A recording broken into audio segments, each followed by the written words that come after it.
fila para entrar num país estrangeiro. É desse jeito que o caboclo estava. Pela primeira vez e com pouco troco no bolso. O que fazia ele pensar de que ele não ia conseguir fazer aquela travessia de jeito nenhum. Porque não se vai de um país para outro tão despreparado assim. Mas o caboclo era novo e não sabia de jeito como é que eram as coisas naquela situação ali de aeroporto, fila, vamos passar, vamos chegar num outro país. Esse caboclo havia saído do Brasil, onde já era um músico consagrado, e pela primeira vez pisava num solo britânico, é isso mesmo, estava entrando em Londres, ou pelo menos querendo entrar. E naquela fila começou a passar na cabeça dele a ideia de que, com pouco troco no bolso, eles não vão se acreditar e vão mandar eu voltar para o Brasil na hora. Mas sabe como é, né? Todo brasileiro tem muita fé. E foi na fé que ele, devagarinho naquela fila, teve uma ajuda divina. Trocou justo na hora que ele foi passar o atendente que recebia as pessoas e que era o dono da porteira que liberava ou não a entrada da pessoa no país estrangeiro. Esse senhor de barba branca olhou para esse músico brasileiro, sem saber quem ele era, e o chamou até o seu guichê. Vai vendo, naquele aeroporto em Londres, suando demais e um pouco nervoso, esse músico chegou na frente desse senhor que perguntou, e fez só uma pergunta. O senhor é brasileiro? Eu sou. E o senhor faz o quê? Eu sou músico brasileiro. E acredite ou não, a música brasileira deu a ele a entrada naquele país. Porque esse senhor abriu um sorriso tão largo e tão grande. Eu adoro música brasileira. E carimbou o passaporte e o senhor seja bem-vindo a Londres. Tudo em inglês. E foi assim que esse músico acabou entrando em Londres pela primeira vez. E a nossa sorte é ter ele aqui para bater um papo aqui com a gente, 2 dedos de prosa e tal, e ouvir as músicas encantadoras do violeiro do Gomide. O caos é o seguinte, recebe do Gomide. Beleza. Tudo bom, violeiro? Beleza, meu compadre. Como é que tá? Uma honra estar aqui, ser entrevistado por você. Que legal, hein? Primeira vez de anos que a gente tá junto. Isso é verdade, hein? Esse é um momento que tá aí, posso contar um pouco da minha história. Essa situação foi meio tensa, né? Foi tensa. Como é que foi isso aí, na verdade? Rapaz, aí porque ela vem de antes, assim. O ano foi 2017. E eu tinha feito a primeira turnê pela Europa antes, né? Então eu tinha ido para a Europa em começo de maio e voltado final de junho. Só que no meio desse processo todo, eu recebi um convite para tocar em outubro na Inglaterra, no festival. E aí, né, como eu já tinha feito essa turnê no meio do ano, eu já estava totalmente zerado, já estava devendo dinheiro, as cuecas, tudo. E falei, eu aceito, vamos fazer, só que não sabia como que eu ia voltar, velho. Eu tinha muita grana para pagar, então eu fiz essa turnê. É assim que acontece muito em casamento, você sabe, né? A pessoa não sabe ao certo o que vai acontecer, mas diz, eu aceito, vai. Vamos lá, né? Foi um pouco isso. E aí eu cheguei no Brasil, falei, meu, eu vou ter que trabalhar muito, 2 vezes mais para conseguir o dinheiro para pagar as minhas dívidas e conseguir o dinheiro para comprar as passagens para voltar. E eu ralei, assim, de julho até agosto, assim, outubro, setembro, e consegui comprar a passagem, assim, fiquei sem troco nenhum. Falei, e agora, né? E aí fui para Londres, cheguei lá, eu fiz as contas, eu tinha R$300 no bolso, o que dava 40 libras. E eu não tinha passagem de volta. É facinho, você tá entrando em Londres, você tem que ter passagem, dinheiro e você tem que ter passagem de volta, senão você não entra, né? E eu naquela fila suando, aquela fila não andava, eu olhava assim, tinha um cara com uma cara de mal, assim, ele mandava todo mundo com uma salinha, a galera ficava ali se tremendo, eu falei, meu, chegou meu momento, eu vou pra essa salinha. E tava assim, tinha uma pessoa na minha frente, eu era o próximo, daí eu vi um senhorzinho muito simpático ali, ele foi chegando assim, eu falei... É ele. Ele tinha ele parecia o Papai Smurf, assim, ele era muito simpático. Eu olhei assim e falei, vai ser ele. E a pessoa da minha frente foi, aquele cara maldoso já mandou ela pra salinha, eu falei, meu Deus, e agora? Aí o senhorzinho me chamou. E daí foi isso que o senhor contou. Ele me olhou e falou assim, é músico brasileiro? Pá, carimbou, eu adoro música brasileira, vai, bons shows pra você. E deu tudo certo, eu entrei e eu tinha que encontrar um amigo meu que ia me hospedar. Só que pra eu chegar na casa dele, eu tinha que pegar um trem. Adivinha quanto custava o trem? Ixi. 40 libras. Exatamente tudo que eu tinha. Nossa, Consegui chegar na casa do meu amigo, deu tudo certo. A gente fez uma turnê enorme. Era um festival em Lancaster, chamado Lancaster Music Fest. E eu fiz 8 shows em 3 dias. Ganhei 1.300 libras. Consegui pagar a passagem de volta, pagar os músicos que me acompanharam, pagar toda a viagem. Foi a primeira vez que eu fiz uma viagem para a Europa e voltei no 0 a 0, porque sempre volto devendo, né? Uhum. Dessa vez eu paguei tudo, deu tudo certo, foi incrível. É aquela coisa, né? Você acredita, você aceita, você faz tudo acontecer, não tem jeito, tem que fazer, né? Isso é verdade. Não vamos deixar ali no meio do nada a gente perdido, sempre tem uma solução que a gente dá conta, né? Dizem que antes de acontecer as melhores coisas na nossa vida, a gente às vezes está passando por uma situação complicada, né? E depois parece que o caminho se abre, assim, tudo, se você tiver fé, se você acreditar e tal, parece que tudo se abre e as coisas vão se desenrolando e acontece, né? Acontece. Eu acho que é bem isso, é sobre acreditar, sobre saber do seu potencial, assim. Eu não sabia nem falar inglês direito, né? Eu até ficava pedindo desculpa, assim, pelo meu inglês, né? Porque eu tinha que falar com o público, né? Eu chegava lá cantando músicas em português e o pessoal não entendia nada do que eu estava dizendo. Mas o som era muito bom, né? O instrumental, rock and roll, guitarra. E eu falava pedia desculpas pelo meu inglês, assim, e eles muito generosos falavam assim, se eu soubesse 10% de português, eu estava muito feliz. Então, parabéns por você estar aqui representando sua música e se comunicando com a gente. Então, isso aí foi muito gratificante, né? Eu voltei da Europa muito fortalecido e pronto para muitas outras coisas, né? A vida, quando ela chama, se a gente titubeia na hora, assim, você acaba perdendo o bonde, né? Então, acho que a gente tem que aceitar os momentos com coragem, né? Então, foi isso que aconteceu. Que é o que o Guimarães Rosa dizia, o que a vida quer da gente é coragem, né? Haja coragem. E haja coragem, né? Você é músico, desde quando? Quando foi a primeira vez, assim, que você lembra, que você falou, puxa vida, isso aí faz parte da minha vida, e você adotou música para você? Olha, teve um momento, na verdade, que eu não lembrava direito. Eu fui lembrar há pouco tempo atrás que um dos melhores amigos do meu pai, o padrinho do meu irmão, me contou esses tempos atrás, que eles gostavam de fazer música e tal, e eles estavam tocando ali, 2 violões e tal, e tinha um piano na minha casa. Eu tinha lá pelos meus 9, 10 anos. E eles estavam tocando, eu peguei o piano e fui caçando as notas ali, até encontrar o tom que eles estavam, a melodia que eles estavam, e comecei a fazer uma melodia, eles pararam e falaram assim, ué, por que você está tocando isso? Oxe, mas é porque eu estou tentando acompanhar vocês. E nesse momento eles perceberam que eu tinha um ouvido, né, ouvido harmônico, melódico. E aí meu pai resolveu me botar numa aula ali de piano com 10 anos. E ali eu comecei a desenvolver esse ouvido, essa coisa de né, tirar sons, entender melodias. E já aos 12 anos peguei um violão ali. Meu irmão foi para uma aula de violão, voltou da aula de violão totalmente desapontado, jogou o violão em cima da cama, falou, isso aqui não é para mim não. Umas revistinhas, assim, que ele não entendia nada. Eu peguei o violão, olhei as revistinhas, já comecei a tocar, assim, e daí pra frente, com 12 anos, eu me identifiquei muito com o violão, e logo em seguida com a guitarra. Aí com 14 anos vim pra Curitiba, montei uma banda de rock, assim, né, Beatles, essas coisas, comecei a tocar.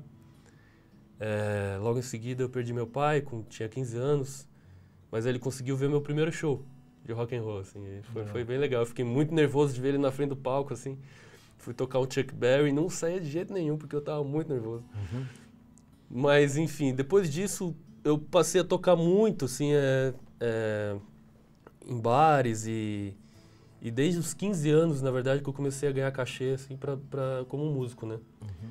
Então, aí já fazem 27 anos que eu ganhei meu primeiro cachê. E sigo tocando. Ganhando cachê. Sem carteira assinada. E podendo viajar por aí, né? Por aí, que bom. Curioso como você mencionou aí o começo disso, que a música você acaba querendo entrar em contato, né, ou pelo menos interagir, né, com o ambiente.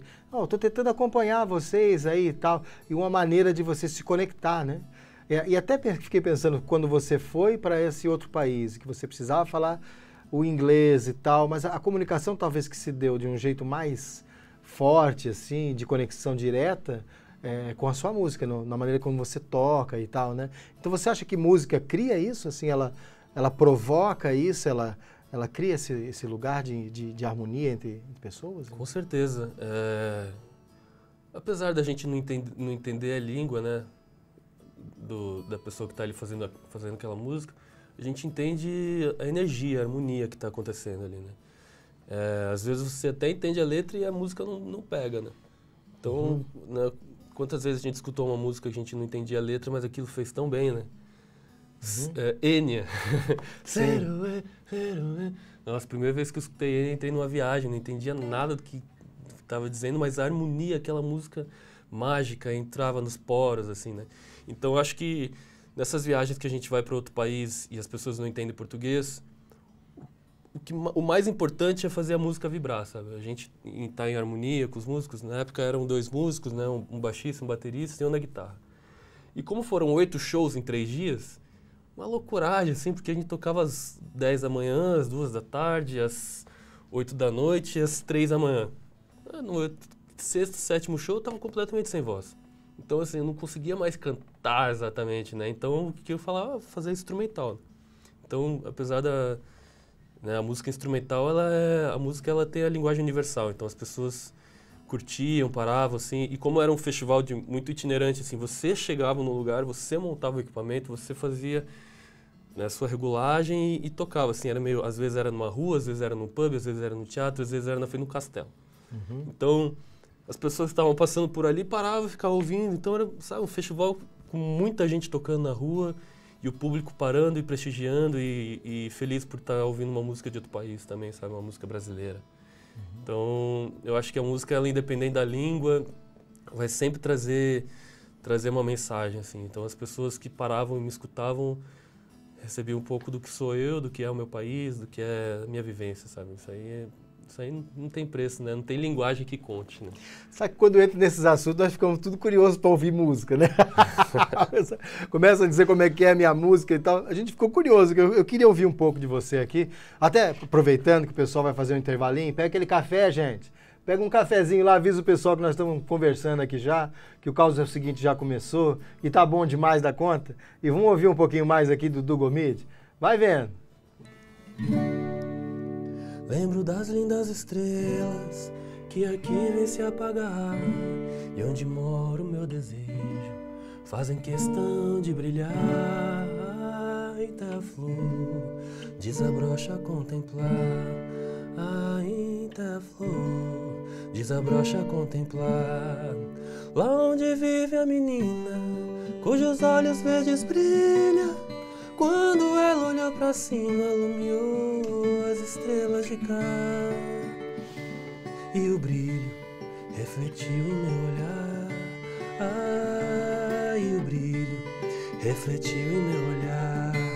Brisa leve como a pena, Janaína a cantar. Onde encontro minha amada, com os olhos rasos d'água, chora as águas de Manjá. Cantando feito sereia, me levando para o mar. Tem pena vento, sopra os cabelos e venha, traz o cheiro da morena pra minha vida perfumar. Tem pena vento, sopra os cabelos e venha, traz o cheiro da morena pra minha vida perfumar. Traz o cheiro da morena pra minha vida perfumar, traz o cheiro da morena pra minha vida perfumar.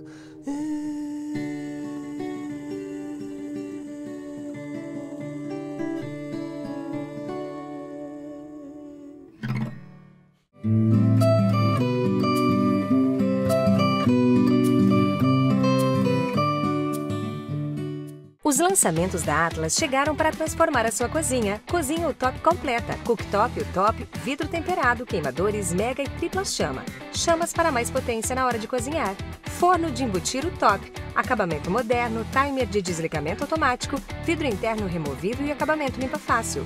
Depurador UTOP 2 em 1, painel touch que une praticidade e tecnologia. O produto pode ser transformado em coifa. Para um bom entendedor, uma cozinha Atlas.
Ei, que beleza! Crescendo os dedos nessa manhã bonita. Tá bonito demais. Isso é pão de queijo, essa modinha a gente conhece há muito tempo já, né? Isso é verdade. Uma modinha que eu fiz lá na Chapada Diamantina. Numa certa manhã eu tava viajando com o Trio Caipora, que você conhece bem. Sim. E daí uma moça assim resolveu, vocês são músicos? Um músico, não quer tomar um café aqui em casa? Chegamos lá, ela botou um café com pãozinho de queijo e chutney de manga. Rapaz, aquilo ali foi tão bom, a gente, né, vivendo assim, tocando, viajando, né? Chegou lá um pãozinho de queijo com chutney de manga quentinho, assim, foi tão bem recebido que eu fiz essa música pra ela. Opa! O nome da música é Pão de Queijo com chutney de manga. A gente chama só de pão de queijo, né, pra ser mais rápido, mas esse é o nome completo. Saudade, hein, rapaz? Pô. Viajar é muito bom, né? É bom. Poder oferecer as coisas para as pessoas também é muito bom, né? Dela poder olhar para você e dizer assim, ô menino, vem cá, vocês não querem tomar um café? E fazer esse convite, assim, né? E daí a pessoa vai até a sua casa, toma um café, conversa, conta um pouco sobre sua vida, você fala dela, conversa um pouco, se vai músico, toca uma viola e tal. Tem que estar com o ouvido bom, porque, né? Porque é nessa hora, quando eu ouvindo você aqui tocar, olha, quero que nada me atrapalhe aqui para poder ouvir cada dedilhado, cada vibração dessa viola, porque é como se tivesse, sabe, como se tivesse a alma voando dentro do ouvido, assim, sabe? Uma coisa bonita demais. É bom, né? Eu sinto falta de ter essa coisa de você... As casas serem mais convidativas para você chegar perto. E as pessoas... assim, aqui em Curitiba as casas são todas, né? Tem portão, grade, né, não sei o que lá. No interior ou na Bahia... Quando a gente está viajando, a gente acaba encontrando casas que as pessoas ficam mais ali na frente, né? Bota a cadeira ali na frente e tal, e vê o movimento da rua, e acaba percebendo essas coisas, percebendo o músico passando, e chama para tomar um café, é mais convidativo, né? Eu sinto falta dessas casas, assim, sabe? Dessas vivências. Por isso que eu acho que viajar é tão importante, porque a gente acaba encontrando pessoas que você não está preparado para encontrar aquelas pessoas. e quando você vê, aquela pessoa entrou na sua vida de uma forma tão incrível que você nunca mais esquece, né? Então são histórias que acontecem na vida por conta de você estar disposto a viver aquele momento, né? E não só no seu lugar de conforto e vivendo aquilo que você já sabe que vai dar certo, né? É bom se colocar também um pouco assim em risco, né? Eu quero me arriscar para ver o que vai acontecer aqui, né? Quem eu conheço de novo aqui, e às vezes uma conversa na rua, no mercado, numa fila e tal, te traz um pouco disso, né? De você arriscar. Eu vou arriscar dar bom dia aqui para ver se ela me responde. Bom dia, como é que vai, moço? É maravilhoso. Aí tem uma conversa e tal. A vida é desse jeito, vale a pena. O que você tem feito de música para encantar as pessoas ultimamente? O que você está feito ultimamente? Olha, eu tenho trabalhado muito com produção de outros artistas, né? Trabalho com artistas como a Raíssa Faye, uma grande cantora, amiga nossa, o Wes Ventura, também um grande cantor, compositor. E eu tenho trabalhado muito nesse lugar de estúdio, aprimorando o que vai chegar no ouvido das pessoas, né? Pelo celular, seja por onde for. A produção musical, ela tem muito isso, assim, quase uma... Né, você entra numa toca ali, só sai quando o disco está pronto e perfeito para chegar no ouvido das pessoas. Então, isso tem tomado bastante meu tempo, por conta de ser algo que exige, né? Exige trabalho, exige atenção, né? E, ao mesmo tempo, uma coisa que tá me coçando artisticamente agora, nesses últimos dias, eu tô compondo uma ópera. Todo ano eu componho uma ópera, que a gente apresenta lá na Serra da Capivara, no Piauí. Então, eu estou no momento de compor essa ópera, que eu faço a direção musical junto com o Carlos Zago, e a gente compõe essa ópera para apresentar com balés, circo vertical, projeções. É um espetáculo maravilhoso, chama Ópera da Serra da Capivara. E esse ano o tema é o Fantasma da Ópera. Então, é muito legal, assim, porque eu leio o roteiro, leio as falas e tem os momentos musicais. E eu tento adentrar aquilo, assim, trazer toda a emoção que aquela cena vai trazer, sabe? E eu tô nesse momento de composição dessa ópera porque, enfim, é muita música e a gente tem que apresentar em julho. E como tem balé, então tem que entregar as músicas o quanto antes para o balé poder fazer as performances também. Sim. Então eu tô até esse mês de abril e maio, eu tô nessa parte de composição e criação dessa trilha. Isso tem mexido muito comigo, porque eu criei esses dias uma música que, sabe, a música fica rodando na cabeça, né? É tão bonitinha assim, e quando você vê, você tá ali lavando louça e a música vem, você fala, opa, tá pegando, né? Tá criando uma identidade, né? Deve ser um desafio grande trabalhar com algo que já tem uma história, né? O Fantasma da Ópera, então já tem uma história, inclusive já foi montado várias vezes, né? Tem uma história por trás disso tudo, então? Apesar de já existir, né? Existia a música do Fantasma da Ópera, o tema, tudo.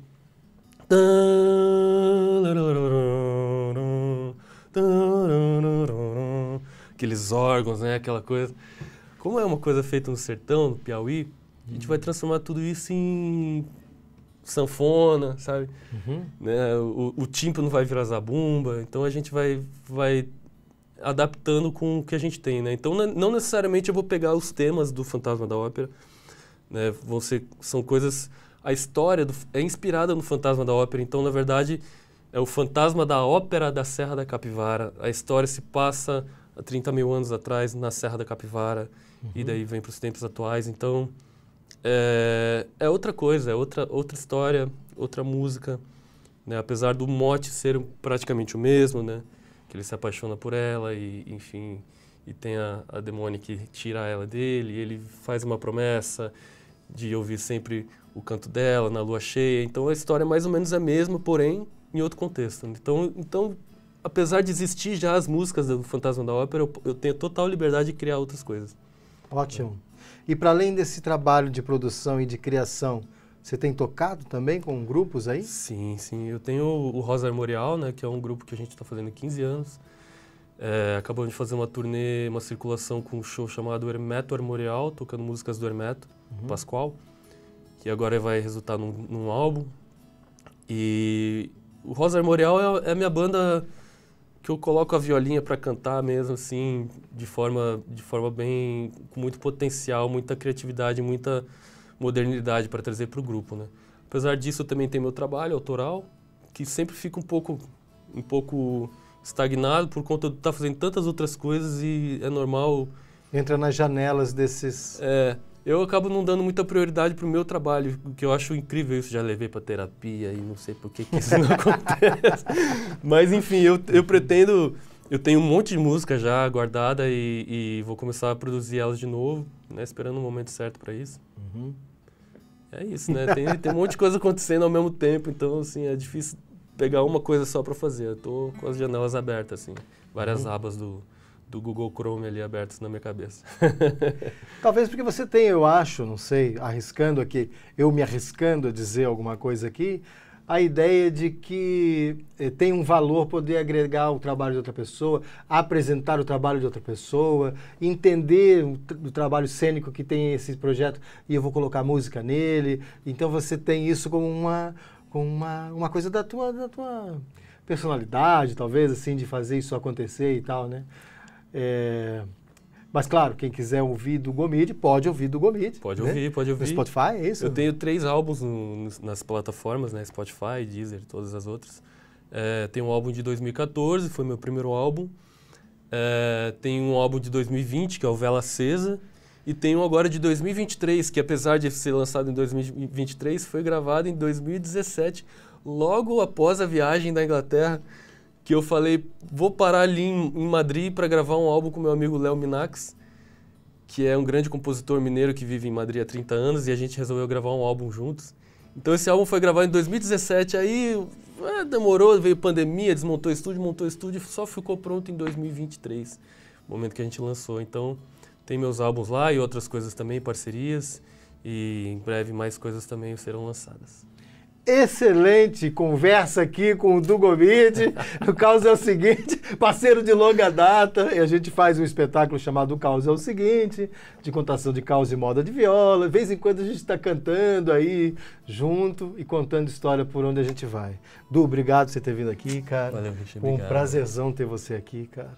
É um privilégio ter e conhecer você também, inclusive. Gente, não precisa correr não até o Spotify para ouvir do Gomide, não.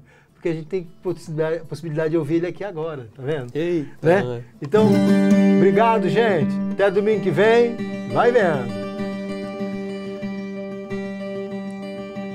Eu sou uma vela acesa, emanando meu calor. Não há vento que me apague no escuro, sou claridade, por não me faltar amor. Posso parecer pequena, mas gigante é minha alegria.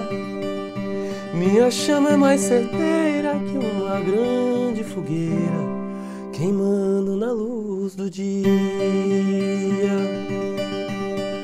Quando meu pavio queimar, até a última centelha, minha luz vai ecoar e pelo céu vai espalhar meu canto em todas as estrelas. Meu canto, meu canto, meu canto. Ei!